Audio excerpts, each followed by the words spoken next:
حميد الهايس طلع بالشاشه، ايش راح يفضها يا الله؟ صدق الوضعيه خربانه هسه. خالي انت شايف الصينيه اللي تنزل على القدم ببيت حميد؟ الصينيه ام العراوي غير عليها طلي، هو ينزل عليها على كل صينيه سلاله ما طليان. حميد اذا ما يتبهرز من هذا ال4 سنوات اضمن لكم الطليان تنقرض من الانبار.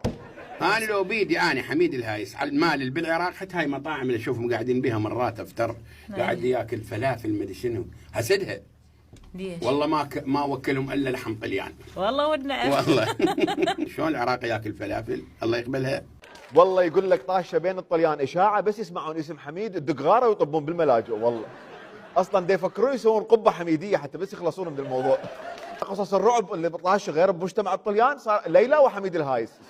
الطليه من تريد تخوف ابنها تقول له من وقت لا يجي عمو حميد يسويك غوزي ما عنده يما رحمين ما على الفرن قبل